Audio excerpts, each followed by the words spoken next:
So I want to do a quick run through of doing an estimate in the Fence RM dashboard.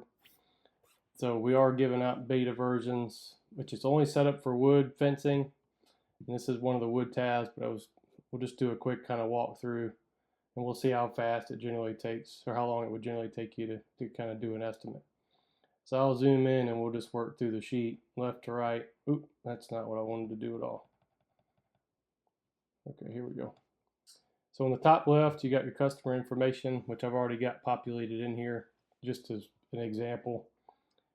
And then we'll go, so next would be, once you populate that, it'll be your labor details. So in this case, I've got selected a wood privacy fence. And as an example, this is kind of what we're putting together a price for. So just a standard wood fence, picket wood fence, pine. So we'll go back up to the top. So wood privacy, so we're doing an installation. Now there's a contour multiplier. If you haven't seen my other videos, it's just a soil multiplier, so it multiplies your labor cost. So if you have really difficult soil and it's going to take you longer, you would change this number. You'd increase it from a 1 to a 1.5 or a 2 or whatever the case may be. If it's typical soil and it's not going to be any additional time, just leave it a 1. Now, if you're doing removal, you can put removal in here as well. So in that case, we'll do that. So let's say you're pulling out some old fencing. Let's say you're taking out some old chain link. So I can go down here and select chain link fence and then plug in my removal feet. So let's say we're going to take out we'll just say 100 feet of removal fence. And then, so you got the multipliers for that as well. So we'll get into fencing job details. So this is, what are you actually doing? So we've got, for fencing picket, we're doing vertical picket boards. So you can check between vertical and horizontal, or no pickets at all. In that case, it's just like a rail fence. So we got vertical pickets. Fencing section length is set to 8 feet. And then height, we got a 6-foot fence. And then we'll go down here. So the side lengths. So I've got 4 sides at 50 feet. We can change this up just to see. So 30, 30. That's way too big. So 30, 25, and let's say 25. So we'll do somewhat of like a somewhat of a rectangle format would look like that. And then corners, so we've got 4 corners on the fence, and we'll have a total of 3 total gate doors. So 1 single door and then a double gate.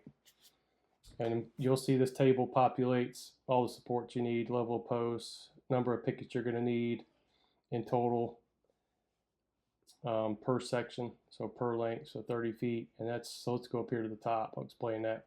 So number of supports per section. So you're running vertical pickets. You're going to have, let's call it 3 rails per section. And then picket coverage. So let's say you're using, let's use this visual here. What does it look like? Maybe a 6-inch picket, 5.5. So we'll just round up. We'll say we'll call it, so your actual coverage you're getting on the fence per picket. Let's just round, let's say it's a 5-inch. So we'll put 5-inch pickets. And then you've got no finishes. This is just a regular picket fence. So it's not cap and trim or anything fancy. We'll go back up here. And then again, no finishes, so you don't have to plug anything for that. And then, so now we'll get into the material selection. So for the posts, we'll say 4x4x8 treated pine. It's a 6-foot fence, 2 foot in the ground, so we'll say 8 feet. Concrete, depending on what your material list, or what materials are in your material list, you can choose from your different concrete, whether you got a 50-pound bag or no bag, or 50-pound bag, 80-pound bag. Let's say you're doing no dig, then you can overwrite this. So let's pretend that's the case. So we'll take this out and it'll just be a 0. So let's say we're doing no dig, so it'll be concrete, or there'll be no concrete. And I realize there may be, depending on how you do that, there may be some additional items that you want to capture in here for cost. So for now, I guess we'll just do that. We'll go back to concrete. So let me type that in. So concrete, let's go with 80-pound bags. And then vertical support, so pine lumber, 2x4x8, or maybe using something different. So we'll say that for now. So that's your horizontal rails. And then fence picket coverage, so you got 5/8 by 6-inch by 6-inch treated pine. So we rounded down to 5-inch on coverage, so chances are this is going to spit out. You're going to have an extra pickets in this case, but that's okay. And then if you had finished materials, you'd put them in here. And then gate types, so whatever's in your material list, you can choose from your different gates. So in this case, I've got two 60-inch by 59 and then one that's 60 by 47. So one big double gate and then one smaller gate. Fasteners, hinges, you choose that, choose your latches. Again, whatever's in your material list you can choose from through as you go through this. And then other items, I've got a drop rod in here for hardware. So for that total cost, it looks like, so you've got a total fence length of, it's like 110 feet, and that's $4,900 for that picket fence. Now, let's go through a couple of things in case some of you might go, oh, that's too low. Well, let me explain a couple of things. So your material total, $1,800. You've got a material tax you got in here that's adding up. Your overhead costs, so let's say as a business, that's a very small overhead number.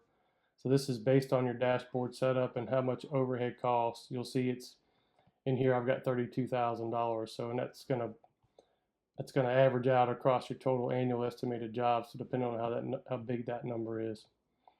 So this number could change, substantially for you. And then installation labor. So your labor cost in this case is $1,000. That should be blank. So you've got some removal labor as well. So these two numbers are going to be based on your labor rate tab, which is going to be based on how fast your crews work, how fast they install sections and remove sections. It's going to do the math, and then what your crews are based, your hourly cost for your crews, and it's going to spit out a cost per man hour, and then that's going to get pulled into this table. So this actual job price, I said $4,900, but that wasn't right. I had something zeroed out over here. So you're looking at $5,300 for 110 feet of picket fence. So I'd be curious if you got feedback on how close that is, depending on where you're at and what your crews are. Now, I will note that too. So that's one additional thing. So the total base cost, based on the labor and other information, is $35.50. But I've also got material margin, so that's in the dashboard. So I'll show that. So I got profit margin in this case is 70%, material margin is 35%. And these are actually percent profit. It might not be a true margin number. Margin is going to be a percentage of your total cost. So that may not actually be margin itself, but those are additional costs you're going to add. So I'm going to take that $3,500 base cost, and I'm going to add 35% on the total material cost, and then I'm going to add 70% on your labor and overhead costs. So that gives me the other $1,000. So that's where the job price comes at $5,307.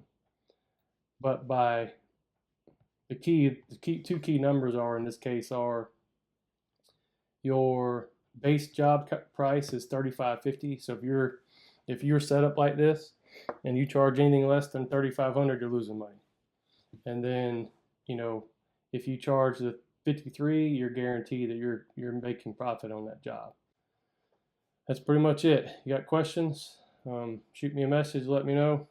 I will say, as a reminder, again, I'm giving away beta versions. This is an old new product, so I'm doing a lot of testing with it. If you're interested, you could use the link, check out the website, make the request, and I'll email you the file. So that's simple. Thanks for watching.